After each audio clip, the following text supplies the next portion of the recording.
শ্লোকটা বললেন জন্ম নিলে মরবে, মরলে আবার জন্ম নেবে। দ্বিতীয় শ্লোকের অর্থ হচ্ছে জন্ম নেবে, জন্ম নেওয়ার পরে মৃত্যুর পরে যদি কেউ আমার ধামে যায় একার এখানে আসতে হবে। পরস্পর বিরোধী না? প্রথম শ্লোকে বললেন যে মরলে আবার এখানে জন্ম নিতে হবে, দ্বিতীয় শ্লোকে বলছে মৃত্যুর পরে আমার ধামে গেলে আর জন্ম নিতে হবে না। তাহলে কি দুই রকম হচ্ছে? হ্যাঁ, আসলে আমরা অল্প কিছু সময়ের ভিতরে একটা আলোচনা করি। প্রথম যে শ্লোকটা বললাম, এই শ্লোকটা যদি আপনি মনে করেন, যদি আমরা বিচার করি, যেমন আমাদের শাস্ত্রে বলা হচ্ছে জলজা নবলক্ষানি স্থাবর লক্ষ্য বিংশতি, জলজা জলজ প্রাণী 9,12,000 জলজ প্রাণী, জলজা নবলক্ষানি স্থাবর লক্ষ্য বিংশতি। স্থাবর কারা? এই যে গাছপালা, স্থাবর লক্ষ্য বিংশতি। রুদ্রয়া কৃময় রুদ্র সংখ্যক, কৃমি কীট রুদ্র মানে 11,00,000 বার, পক্ষী নাম 10,00,000 বার, পক্ষী নাম 10,00,000 নাম মানে 10,00,000 বার পাখি। তাহলে কি জানলাম?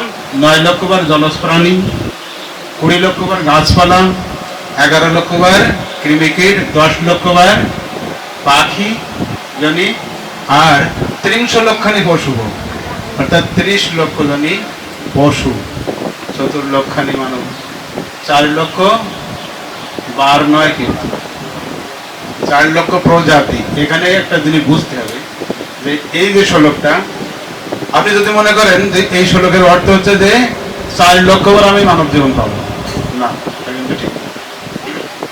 কেউ ভাবতে পারে আরে 84,00,000 জনই যা হবে হবে, আমি 4,00,000 বার তো মানব জীবন পাই, তারপর যা দেখ 4,00,000 বার মানে সহজ কথা নয়, 4,00,000 বার তো মানব জীবন পাবো, তাই না? কিন্তু সব থেকে অদ্ভুত কি, এই 84,00,000 জনে 4,00,000 বার কিভাবে, 4,00,000 প্রজাতি কিভাবে নির্বাচন করা হয়েছে জানেন? একবার এখান থেকে, একবার পিপিলিকা থেকে শুরু করে, সরি, এই মানব জীবন আমরা যে জনি পেয়েছি এখান থেকে শুরু করে একবার ব্রহ্মলোক পর্যন্ত 14 ভুবনে যত ব্রহ্মাণ্ড, যত ভাবে বিভিন্ন প্রজাতি ভাবে আমরা এই মানুষ জন্ম, এই সব মিলিয়ে 14,00,000, 4,00,000 হিসাব করা হয়েছে। এমন নয় যে 4,00,000 বার আমরা মানব জীবন পেয়েছি মানে মরবো আবার মানুষ হবো 4,00,000 বার, না। আর প্রথম শ্লোকের যেটা বলা আছে জন্ম নিলে মরবে, মরলে আবার জন্ম নেবে, ওই শ্লোকটার কিন্তু এই অর্থ নাই। সেখানে এটা কিন্তু কোথাও লেখা নাই যে আপনি মানুষের জন্ম নিয়েছেন মৃত্যুর পর আবার মানুষ হবেন, ব্যাস ওই গ্যারান্টি ওখানে। তাহলে কি গ্যারান্টি ওখানে? এখানে একটু কি বিস্তারিত বিষয় কিনা যে আমি মানুষের জন্ম নিয়েছি মৃত্যুর পরে আমি মানুষ হব, এই গ্যারান্টি ওই শ্লোকে সেই গ্যারান্টি নেই। তাহলে আমি কি হবে? এখানে বলা হচ্ছে আপনার কর্ম অনুযায়ী আপনি পরবর্তী দেহ পাবেন। কর্মটা কেমন ভাবে হিসাব করা হবে? আপনি একটা এসএসসি পরীক্ষা, একটা ছেলে এসএসসি পরীক্ষা দিতে গিয়েছে, 10টা অঙ্ক, প্রত্যেক অঙ্কে 10 করে, 10টা অঙ্ক যদি উত্তর দেয় 100 পাবে, 10 100, 5টা প্রশ্নের উত্তর দিলে 50 পাবে। ওখানে আপনি যদি লিখে দেন যে আমি চেয়ারম্যানের ছেলে, কালকে আমি অসুস্থ ছিলাম, আমি পরীক্ষাটা ভালো দিতে পারি না, স্যার আমাকে পাশ করে দিবেন, কাজ হবে? হ্যাঁ, কখনো হয়েছে এরকম? ঠিক তদ্রূপ আপনি মৃত্যুর পরে যদি আপনি বলেন আমি বাংলাদেশের প্রধানমন্ত্রী ছিলাম, আমি অমুক মিনিস্টার ছিলাম, আমি আপনার টাকার সুযোগ পাই নাই, কাজ হবে? ঠিক পরীক্ষার খাতায় লিখলে যেমন কাজ হবে না, এখানেও আপনার কাজ হবে না, এখানেও আপনার কাজ হবে না। আর একটা জিনিস যে আমরা সময় তো দিল বলি, মৃত্যুর পরে 5টা জিনিস সঙ্গে যায়, 5টা জিনিস নিয়ে আলোচনা করার সময় হবে না। আপনারা বিশ্বাস করেন এটা? না, আমাদের সনাতনের বহু লোক বিশ্বাস করবে না। অনেকে বলে দেখবেন মরে গেল না বেঁচে গেল, তাই না? বলে কি না, যাক বাবু মরে গেছে না বেঁচে গেছে? না, মরে গেল না বেঁচে যায় না। সে কোন জিনিস 5টা জিনিস মৃত্যুর পরেও সঙ্গে যায়, শুনেছেন কখনো? মৃত্যুর পরে নাকি সঙ্গে যায়। কিভাবে যায়? আমি একটা উদাহরণ দিই কিভাবে যায়। যেমন এই গ্রামের একটা ব্যক্তি, উনি, ওনার একটা ছেলে, উনি কি হয়েছে, সুন্দর ব্রেন, দারুণ টপ রেজাল্ট করছে বাংলাদেশে, সে আমেরিকায় স্কলারশিপ পেয়েছে, মানে ওখানে পড়াশোনা করার সুযোগটা পেয়ে গেছে। ব্যাস ওখান থেকে সবকিছু কাগজপত্র সব আসলো, এসে সে ওখানে ভর্তি হলো, ওখানে ভালো পড়ালেখা করে ওখানে চাকরি পেয়ে গেল। বাবাকে তখন স্পন্সরশিপ পাঠিয়েছে যে বাবা তোমাকে আর ওই কাজ করতে হবে না, গ্রামে অনেক কষ্ট করেছো, পরিশ্রম করে আমাকে লেখাপড়া শিখিয়েছো, তুমি এখন আমার এখানে এসো, আমি অনেক বড় চাকরি করবো, টাকা পয়সার অভাব নেই।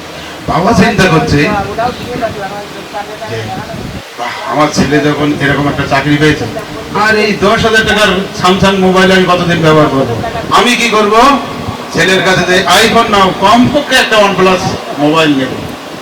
কিন্তু বাবা তো গ্রামের লোক, উনি চিন্তা করছে আরে আমি তো ওখানে যাব, বাংলাদেশ সিনেমা তো আমার খুব ভালো লাগে, বিশেষ করে কয়েকটা বই, আবার আগেকার লোক চিন্তা করছে বাংলাদেশ সিনেমা খুব ভালো লাগে। উনি কি করলেন, বাজারে গেলেন, বাজারে দিয়ে 300 টাকা দিয়ে 32 GB একটা মেমোরি কিনলেন। 300 কতটুকু, একটা ছোট মেমোরি না, 300 টাকা দিয়ে 32 GB একটা মেমোরি কিনলেন। মেমোরি কিনে কি করলো, যথাযথ সবকিছু কার্যকর্ম হয়ে গেল, ভিসা পেয়ে গেল। ভিসা পাওয়ার পরে উনি আমেরিকায় গেলেন, কি করলেন, 300 টাকা দামের 32 GB একটা মেমোরি কিনলেন।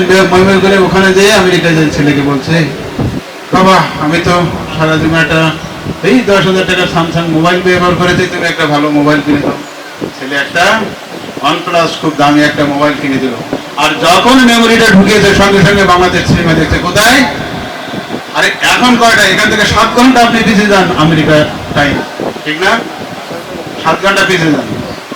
তার মানে সেখানে এখন রাত্রে, সেখানে যে বাংলাদেশ সিনেমা দেখছে একটা 300 টাকা দাম 32 GB মেমোরি, কোথায় একটা নতুন মোবাইলে ঢুকিয়েছে, ঠিক কিনা।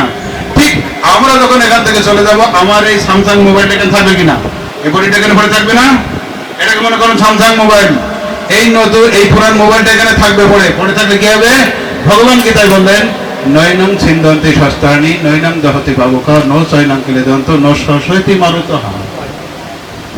আমার যে মেমোরিটা, অর্থাৎ ভগবানের যে নিত্য অংশ আত্মারূপে মাময় বংশ জীবলোকে জীবভূত সনাতন, প্রত্যেক দেবের ভিতরে উনি নাই মানে কি, দেখবেন কেউ মারা গেলে বলে উনি নাই, তাই বলে না, হ্যাঁ উনি এতক্ষণ কথা বলছেন, উনি আর নাই। আরে বাবা চোখ কান নাক সবকিছু আছে পুরো বডিটা, উনি নাই মানে কি, উনি নাই মানে সেইটা হচ্ছে মেমোরি, ঠিক কিনা। সেইটাই ভগবান বললেন নৈনং ছিন্দন্তি শস্ত্রাণি, অর্থাৎ আমার যেই মেমোরি কার্ড, এইটা আগুনে পোড়ানো যায় না, জলে ভিজানো যায় না, অস্ত্র দিয়ে কাটা যায় না, কোনো কিছুতে নষ্ট করা যায় না। তাহলে বলুন 32 GB মেমোরি 300 টাকা দাম, সেটা যদি বাংলাদেশের সিনেমা ইন্ডিয়ায় দিয়ে আর আমেরিকায় দিয়ে আরেকটা মোবাইলে ঢুকাবে, যদি বাংলাদেশ সিনেমা যারা যায়, আপনি 60 বছর 70 বছর 80 বছর যে সিনেমাটা করলেন, যে নাটকটা করলেন, এটা এই মেমোরিতে লোড হওয়া সম্ভব কিনা, সম্ভব না। ঠিক আপনার এই স্যামসাং মোবাইল এখানে থেকে যাবে, এই মেমোরিটি কি হবে, আবার আমেরিকায় যাক, লন্ডন যাক, ভারতে যেখানে জন্মগ্রহণ করবে, ওই মেমোরিটা ঠিক আপনার এই সমস্ত সিনেমাগুলো সব বহন করে ওখানে আর একটা নতুন মোবাইলে লোড হয়েছে। আপনি আবার কি করলেন, কি বোঝাচ্ছিলাম আমি, এইটাই হচ্ছে আপনাদের পূর্বে যে কর্ম করেছেন, সেই কর্মের ফল এখন আপনাকে এখানে ভোগ করতে হবে। এখন কর্ম কয়েক প্রকার আছে, তার ভিতরে দুইটা আমরা জানি, একটা হচ্ছে সব থেকে যেটা আলোচনা হয় প্রারব্ধ আর অপ্রারব্ধ। প্রারব্ধ কোনটা, কর্মের ফল দুটো আমরা দেখি, প্রারব্ধ আর অপ্রারব্ধ কোনটা। প্রারব্ধ হচ্ছে অন্য অন্য জন্মে যে পাপগুলো করে এসেছিলাম, বোঝা যায়, অন্য কোন জন্মের পাপ আমরা এখন ভোগ করি। আরে গান্ধারী যখন 100 পুত্র মারা গেল, ভগবানের কাছে প্রশ্ন করেছিল যে কৃষ্ণ আমি জানি 50 জন্ম পর্যন্ত আমার কোনো পাপ, কোন পাপের ফলে আমাকে 100 পুত্রের মৃত্যু দর্শন করতে হলো, প্রশ্ন করেছিল না।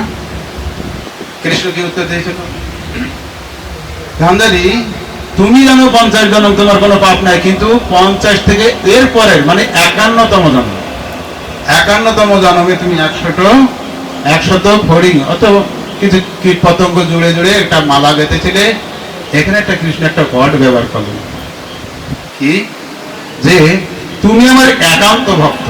দেখেন এই জিনিসটা, তুমি আমার একান্ত ভক্ত, তাই তোমার জন্য আমি কি করলাম, তোমাকে আমি একবারে 100টা পুত্র মেরে একবারে তোমার সেই শোক একবারে আমি জিরো করে দিলাম, তোমার সেই পাপের ফল একবারে আমি জিরো করে দিলাম। এইটা হচ্ছে একান্ত ভক্ত। তার মানে কি, আমরা যদি কেউ গোবিন্দের ভক্ত হব, আমার পূর্ব জন্মের পাপ ভগবান চাইলে একবারে শোধ করে দিতে পারে। যদি আমি ভক্ত যদি না হতাম, গান্ধী যদি ভক্ত না হতো, বলতে তুমি আমার একান্ত ভক্ত। যদি একান্ত ভক্ত না হতো, বলুন তো 100 জন্ম নিয়ে 100 বার জন্ম নিয়ে প্রত্যেক জন্মে একটা করে পুত্র শোক পেত, কেমন কষ্টটা হতো। হ্যাঁ, যেহেতু তুমি আমার ভক্ত, তাই তোমাকে আমি এই সুযোগটা দিলাম। এটা হচ্ছে প্রারব্ধ পাপ। অপ্রারব্ধ কোনটা? আমি দুটো উদাহরণ দিই। অপ্রারব্ধ কোনটা? যখন কুরুক্ষেত্রের যুদ্ধে দেখবেন যে আপনারা যারা সিরিয়াল দেখেছেন, কর্ণে যখন রথের চাকাটা ডুবে গেল না মাটিতে, নেমে গেলে কি হলো? কর্ণ নেমে চাকাটা তুলতে গিয়েছে, উঠাতে গিয়েছে, তাই না? গান্ডি তীর ধনুক সব রাখছে, কিন্তু এর উপরে রথের উপরে রেখে যখন উঠাতে গিয়েছে চাকার, সঙ্গে সঙ্গে কৃষ্ণ অর্জুনকে মারতীর। অর্জুন বলছে কৃষ্ণ থেকে, মাধব তুমি কি বলছো? এটা ধর্মযুদ্ধ, তাই না? ধর্মযুদ্ধ, এখানে মারা তো নিষেধ। ধর্মযুদ্ধের নিয়ম কি ছিল? যেমন দেখেন কিছু কিছু নিয়ম, ক্রিকেট খেলা যেমন যেমন বাংলাদেশ আর এখন বাংলাদেশ আর একটা আফগানিস্তানের সঙ্গে খেলা হচ্ছে ক্রিকেট খেলা, মাঠে যখন নামছে 4 ছক্কা যে যা মেরে ভারো, ওখানে মনে হচ্ছে কত দ্বন্দ্ব। আবার খেলা শেষ, এক টেবিলে দেখে সবাই চা খাচ্ছে, গল্প করছে। ধর্মযুদ্ধ মানে এরকম যে যখন যুদ্ধ হবে এবার যুদ্ধ। আর নিয়ম ছিল যে গদার সঙ্গে গদাধারী যুদ্ধ হবে, যদি কারো তীর থাকে তীর ধনুকে যুদ্ধ হবে, কারো কাছে অস্ত্র না থাকলে তুমি অস্ত্র দিয়ে মারতে পারবে না, যদি অস্ত্র না থাকে তুমি মুষ্টি যুদ্ধ, মানে হাতে হাতে মারামারি হবে, মানে সেম এরকম থাকতে হবে। আর যখন কর্ণের কাছে কোনো অস্ত্র নাই, সে সময় কৃষ্ণ স্বয়ং অর্জুনকে বলছে মারো, তুই মারো কর্ণ। বলছে মাধব এটা তো ধর্মযুদ্ধ, অন্যায় হবে, আমি বলছি তুমি মারো। অর্জুন কিন্তু মারতে চাই নাই, মারতে চাচ্ছেই না, তবুও কৃষ্ণ বারবার বলছি আমি, তুমি এক্ষুনি মারো। অর্জুন নিরুপায় হয়ে পরে বললেন, ও আগে একবার তো এরকম ঠকছে, যখন যুদ্ধ করতে চাই নাই, কৃষ্ণ তো অনেক কিছু বলে মানে রাজি করালো, আবার চিন্তা করছে ও কৃষ্ণ সেরকম কোনো হয়তো আমার কোনো ভুল হচ্ছে, ব্যাস একটার পর একটা যখন 3 মারছে কর্ণকে, যখন কর্ণ প্রায় ধরাশায়ী মানে পড়ে যাবে, বলছে থামো অর্জুন, অর্জুন তুমি থামো। আমার মাধবের কাছে, কৃষ্ণের কাছে একটা প্রশ্ন আছে। কি প্রশ্ন? বলছে মাধব, হে কৃষ্ণ, আমি জানি এই জগতের পাপ পুণ্যের সমস্ত বিচার ভার তুমি করো, তাই না? তার মানে কি এই জগতে যত পাপ পুণ্য যা কিছু, সব কিছু হিসাব তোমার কাছে। আমি জানতে চাই আমাকে অন্যায় ভাবে কেন মারা হচ্ছে? আর অর্জুন তো 3 মারতে চাই নাই, তুমি তাকে এইভাবে প্ররোচনা দিয়ে আমাকে মারছো, কারণ কি আমি এটা জানতে চাই। কৃষ্ণকে উত্তর দিলেন, ও কর্ণ, তোমার এখন ধর্মের কথা মনে পড়ছে, যে কোন অপরাধের ফলে কোন কারণে আমাকে মারা হচ্ছে, তোমার এখন ধর্মের কথা মনে পড়ছে। প্রকাশ্য রাজসভা যখন দ্রৌপদীর বস্ত্রহরণ করা হয়েছে, কোথায় ছিল তোমার ধর্মের নীতি? ছাড়ো ওটা। বহু চক্রে যখন অভিমন্যুকে মারা হচ্ছিল, কিভাবে সপ্তরথী একের পর ওই বাচ্চার ছেলেটার হাতে কোনো অস্ত্র ছিল না, একটা সময় একটার পর একটা মানে অন্যায় ভাবে তাকে মারা হয়েছিল। কর্ণ তুমি সর্বশেষ, অভিমন্যুকে কিন্তু কর্ণ এইভাবে ধরে সর্বশেষ ছুরিটা চালিয়েছিল এই কর্ণ। আমি কৃষ্ণ, তখন কৃষ্ণ উত্তর দিচ্ছে, আমি কৃষ্ণ ভগবান, আমাকে সবাই জানে যে আমি সমস্ত পাপ পুণ্যের বিচার এইভাবে করি, যে অন্যায় করবে সে অন্যায় ভাবে আমি তাকে সে অন্যায় ভাবে তার প্রতিদান হবে অন্যায় ভাবে। এই আমি কৃষ্ণ, এই ভগবান আমার বিচারে। এটা হচ্ছে অপ্রারব্ধ পাপ, মানে সঙ্গে সঙ্গে কিছু পাপের ফল আমরা এখন দেখতে পাই। আমরা অনেক সময় দেখি যে এই একটা ভক্ত ভাষা, দেখো কত গরিব, কত কষ্ট করে সংসার চালাচ্ছে। এখান থেকে দেখা যায় একটু দূরে 3 তলা বিল্ডিং, ওনার গাড়ি বাড়ি কোনো অভাব নাই, যত 2 নম্বরই টাকা। সাধারণ লোক বুঝতে পারে, মনে করতে পারে ভক্ত, তার এত দরিদ্রতা, তার এত গরিব, এত কষ্ট করে চালায়, দিন খায়, দিন আনা দিন খায়, আর ও যত 2 নম্বরই টাকা, এত তা তো কিছু হয় না, কোনো বিচারই তো দেখি না। অনেকে বলেন না ভগবানের কোনো বিচার নাই, বলে কি না? বলে না ভগবানের কোনো বিচার নাই? হ্যাঁ বলে, দেখবেন। কিন্তু বিচারটা কেমন? যেমন কোনো জিনিস দেখবেন যে যদি দ্রুত গরম হয় তত দ্রুত ঠান্ডা হয়ে যাবে, ঠিক না? যে জিনিস অনেক আস্তে আস্তে গরম হবে, ঠান্ডা হবে খুব ধীরে ধীরে, সেটা ঠিক ভগবান। এখানে আমরা হয়তো মনে করছি যে ওই ব্যক্তি যত 2 নম্বরই টাকা যত খারাপ কাজ করে তার এত ধন দৌলত, এরকম আমরা ভাবতে পারি। কিন্তু ভগবানের বিচারটা কেমন জানো? এখানে কেউ যদি চাকরি করে, কিংবা আপনারা জানেন যারা চাকরি যারা করে এই মাসের বেতন পরের মাসে পায়, ঠিক না? এই মাসের বেতন পরের মাসে পায়। ওই ব্যক্তি মনে করছে আমরা তার কোনো পাবে শাস্তি দিচ্ছে না ভগবান, অবশ্যই দিবে। কখন? এই মাসের বেতন যেমন পরের মাসে পাই, এই ব্যক্তি 70 কিংবা 80 বছর পর ঠিক পরের মাস মানে কি পরের জন্মে যখন সে জন্মগ্রহণ করবে কি কাজ হবে তখন। আর এই জগতে 1 কোটি 2 কোটি টাকা দিয়ে একটা ফাঁসির আসামি মানে একটা মার্ডার কেসে আসামি সে উদ্ধার পেতে পারে, কিন্তু না, চিত্রগুপ্ত যে হিসাব করবে এক বিন্দু ভুল নাই। আপনি শিওর জেনে রাখেন যে আপনার কর্মের ফল 100% একদম নির্ভুল ভাবে হিসাব করা হচ্ছে, একটুও ভুল নাই। এই জন্য যেমন আমরা কর্ম করব, এখানে কর্মের ফল আপনি 100% নিশ্চিত থাকুন। চিত্রগুপ্ত মানে কি? চিত্র মানে ছবি, গুপ্ত মানে গোপন ক্যামেরায় বা ছবি। আমরা এখান থেকে 30 বছর আগে যে একদম দেখেন টাইম শেষ পাবো,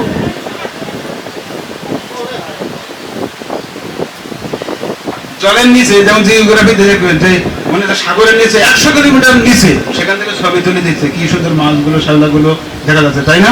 30 বছর আগে আমরা এত সুন্দর প্রযুক্তি ছিল না, তাই না? তাহলে সাধারণ মানুষ যদি এরকম ক্যামেরা তৈরি করতে পারে, আর চিত্রগুপ্ত যিনি গোপন ক্যামেরা, অর্থাৎ আমাদের যিনি যমরাজ, সেই যমরাজ ধর্মরাজ যমরাজের যিনি সেক্রেটারি, তিনি তার ক্যামেরায় ছবি তুলবে। আপনি মনে করছেন আমার ঘরের দরজা বন্ধ, চারিদিকে কেউ কিছু দেখছেন, আমি এই কাজটা করি, কেউ জানে না। তার ক্যামেরায় কিন্তু 100 কিলোমিটার জলের নিচ থেকে যদি ছবি তোলা যায়, চিত্রগুপ্তর ক্যামেরা অবশ্যই আপনার দেওয়াল ভেদ করে ওখানে ছবিটা তুলছে। সুতরাং সাবধান হন, আপনি যে কর্ম করছেন অবশ্যই আপনার হিসাব দিতে হবে। শাস্ত্রে বলা হচ্ছে কেহ না মানে কেহ না মানে, অর্থাৎ কেউ যদি মানুক আর না মানুক সবাই তার দাস, যে না মানে তার হয় সেই কাজে দাস। কেহ মানে কেহ না মানে সবাই তার দাস, অর্থাৎ আপনি মানলেও মানতে পারেন আপনার দাদু ছিল, আপনি না মানলেন কি যায় আসে ছিল কিনা দাদু? হ্যাঁ, আপনার দাদু ছিল, আপনি মানলেও ছিল না মানলেও ছিল। আপনার পাপের কর্মের ফল ভোগ করতে হবে, আপনাকে বিচার অবশ্যই বিচারের আওতায় আসতে হবে, আপনি মানলেও আসতে হবে না মানলেও আসতে হবে। এবং মানবেন কি না মানবেন সেটা আপনার বিচার। তাই বলছে না মানলেও তার হয় সেই পাবে নাশ, আপনাকে সেই পাবে নাশ, অর্থাৎ আপনার সেই কর্মফল অবশ্যই ভোগ করতে হবে। আমি একটা উদাহরণ দিই। একবার একজন ব্রাহ্মণ পণ্ডিত, উনি চিন্তা করছে ওনার একমাত্র মেয়ে, একটাই মেয়ে, ব্রাহ্মণ পূজা টুজা করে। এখন ওনার আর্থিক অবস্থা অত ভালো না, তো চিন্তা করছে উনি সাউথ ইন্ডিয়ার ব্রাহ্মণ, খুব সুন্দর মন্ত্র টন্ত্র, খুব ভালো ভালো জন্মা, ভালো ব্রাহ্মণ। উনি চিন্তা করছে আরে ভগবানকে আমি তো এতদিন পূজা করে বেড়াই শুধু, কিন্তু ভগবানকে তো এমনি ডাকি নাই কখনো যে আমার কিছু লাগবে, এরকম শুধু পূজা করে বেড়াই, যজমানি করে বেড়াই, আমার জন্য তো কিছু চাই না। কি দরকার এখন আমার? অর্থের দরকার। আমার মেয়ের কন্যাটাকে বিবাহ দিতে হবে, অর্থ দরকার। তো অর্থ কার কাছে থাকে? লক্ষ্মী দেবীর কাছে থাকে না? চিন্তা করছে আরে সরাসরি নারায়ণকে ডেকে কি লাভ, আমি লক্ষ্মী দেবীর পূজা করি। আপনি ভারতে বহু জায়গায়, বিশেষ করে বোম্বে একটা লক্ষ্মী মন্দির আছে, এত পপুলার, এত লোক যায়, মানে লক্ষ্মী নারায়ণ মন্দির, কিন্তু ওই লক্ষ্মী দেবীর নামে বেশি প্রচলন সেই মন্দিরটা। তো উনি কি করলেন, কেউ কাউকে কিছু না বলে একটা বনে গেলেন, যে সেখানে লক্ষ্মী দেবীকে এমন আরাধনা করা শুরু করলেন, ব্যাস 6 মাস 7 মাস হয়ে গেছে, তার ভিতরে লক্ষ্মী দেবী স্বয়ং চলে আসছে, এসে বলছে হচ্ছে তোমার কি প্রয়োজন? বলছে যে মা, আমি সারা জীবন ভগবানকেও কিছু বলি নাই, আপনার কাছেও কিছু চাইনি, আমার একমাত্র কন্যা, আমি শুধু তাকে বিবাহ দেবো, সেই পর্যাপ্ত অর্থ হলেই আমার আর কিছু লাগবে। বলছি তুমি জানো তোমার সে কন্যাটা তো বিবাহ হয়ে গেছে, মানে ওর বাবা যখন চলে গেছে, চলে গেলে গ্রামের লোক চিন্তা করছে আরে এই মেয়েটার বাবাও নয়, মা মারা গেছে, বাবাটাও চলে গেল না বলে মেয়েটা তো অনাথ হয়ে গেছে। গ্রামের লোক কি করছে, টাকা উঠিয়ে মানে মেয়েটাকে বিবাহ দিয়ে দিয়েছে। এখন চিন্তা করছে যে তাহলে কি হলো, মেয়েটা বিবাহ দিয়েছে, তাহলে আমি এখন চলে যাব। কিন্তু ব্রাহ্মণ পণ্ডিত কোন উনি তো ধর্ম জানে, তো ভগবান এই লক্ষ্মী দেবীকে বলছে না মা, তাহলে আমার কোনো প্রয়োজন নাই। বলছেন না, তুমি যখন তপস্যা করেছো তোমাকে নিতেই হবে, তোমার কর্মের ফল ভোগ করতে হবে। দেখুন কর্মের ফল মানে কেমন, যেমন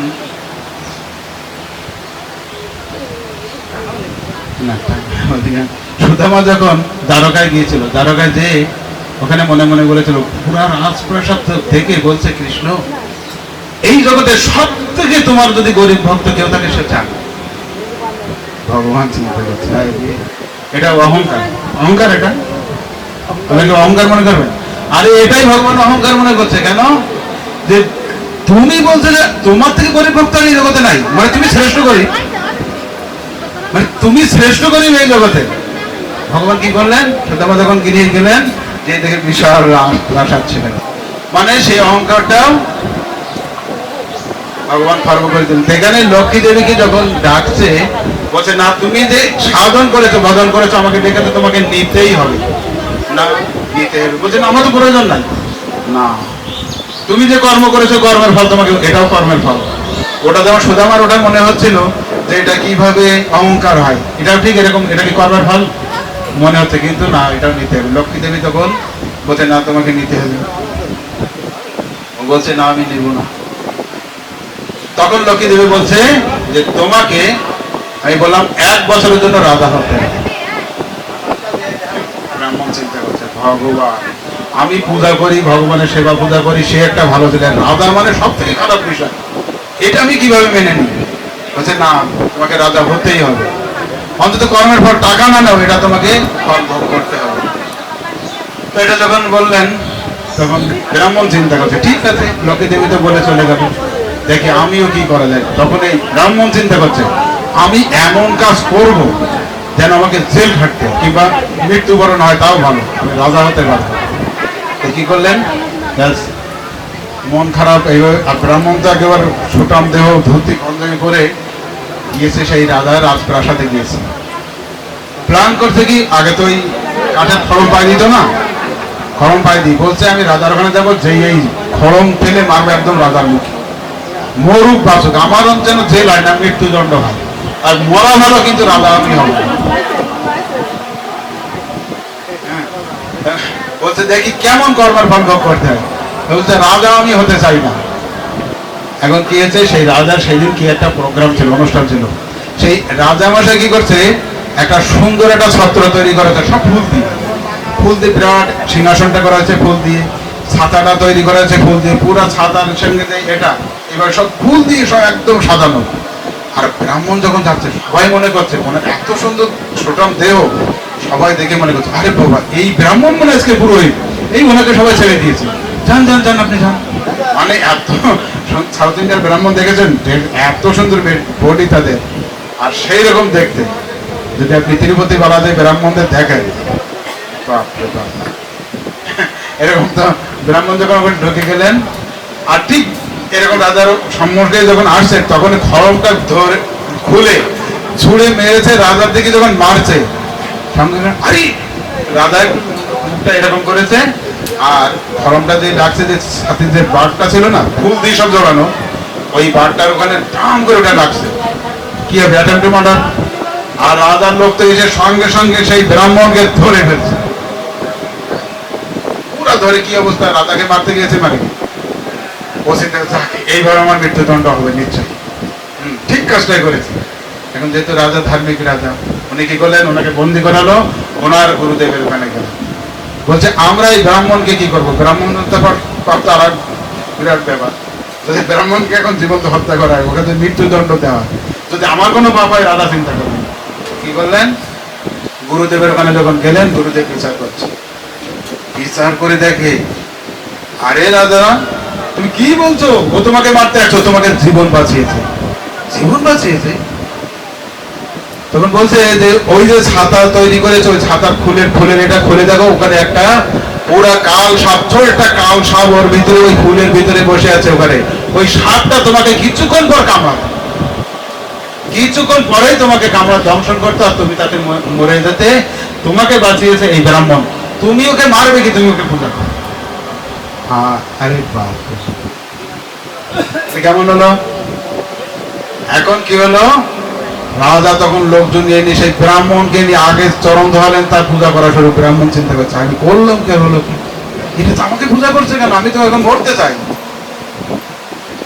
এখন তারপর সবকিছু বিস্তারিত খুলে বলা হলো। রাজা কি করলেন, সেই ব্রাহ্মণকে সেই সিংহাসনে বসিয়ে দিলেন। আজ থেকে তুমি আমার জীবনদাতা, তুমি এই চেয়ারে বসো।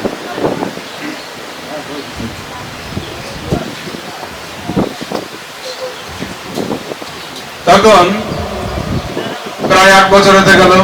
একদিন রাজা কি করলেন, তার সেই বন্ধুকে নিয়ে অর্থাৎ ব্রাহ্মণকে নিয়ে বনে গেলেন মৃগয়া, যে সমস্ত তার লোকজনকে নিয়ে গেছে, যে এরকম তাবু ফেলে বনের ভিতরে আছে রাত্রে। তো সেখানে কুপির আলো জ্বলছে। হঠাৎ কি হয়েছে, পুরা চারিদিকে কেন সেনা সৈন্য চারিদিকে আছে, আর রাজা রাজার সেই বন্ধু মানে ব্রাহ্মণ, ওনার দুজনে একই ঘরে শুয়ে আছে। হঠাৎ কি হয়েছে, মাঝরাতে ফোস ফোস ফোস ফোস শব্দ হচ্ছে। কি হয়েছে, ব্রাহ্মণের ঘুম ভেঙে গেছে। ব্রাহ্মণের ঘুম ভেঙে গেলে ব্রাহ্মণ উঠে দেখে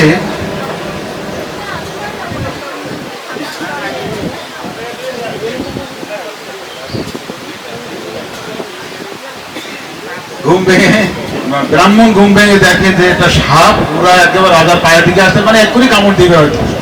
আর রাজার ওখানে যে তরবারি ছিল, তরবারিটা যে কোর্স থেকে খুলছে, শাক করে শব্দ হয়েছে না, আর সাপটা শব্দ পেয়ে সাপটা এক এ করে দৌড়ে পালিয়ে গেছে, তাবুর বাইরে চলে গেছে। আর ওই শব্দে রাজার ঘুম ভাঙছে। রাজা দেখে যে সেই ওর সে বন্ধু ব্রাহ্মণ তরবারি নিয়ে মানে খুলে গেলে এইভাবে দাঁড়িয়েছে, সাপটাকে মারবে।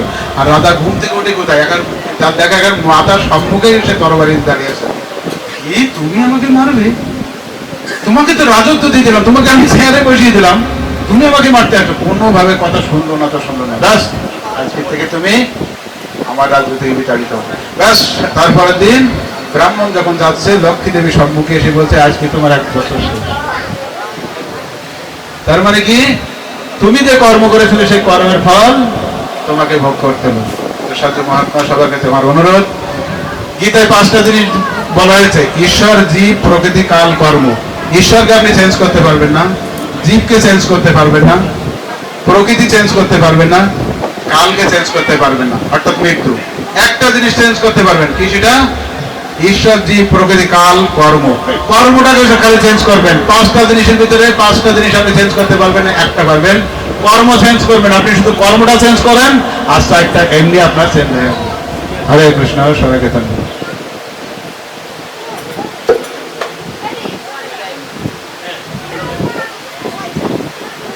হরে কৃষ্ণ। এতক্ষণ এই যে কৃষ্ণ প্রভু আপনাদের উদ্দেশ্যে কিছু ভাগবত কথা বললেন, এখন ছোট্ট একটি ভজন পরিবেশন করবেন।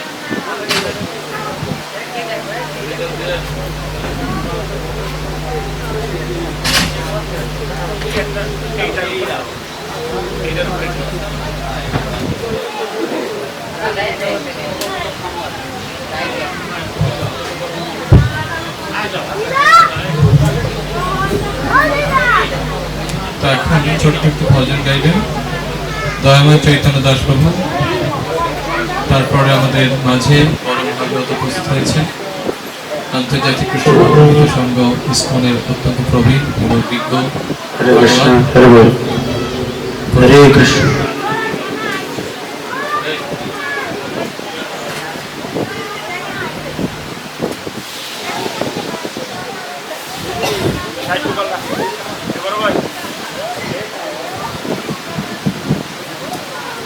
প্রতিদান প্রভু।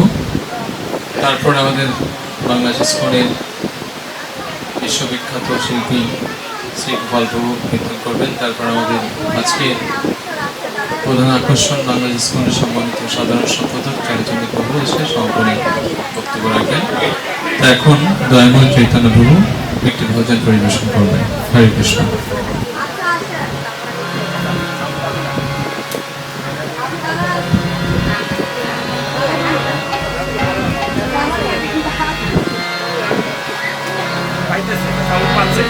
হরে বল, হরে কৃষ্ণ, হরে কৃষ্ণ। হ্যালো, হরে কৃষ্ণ।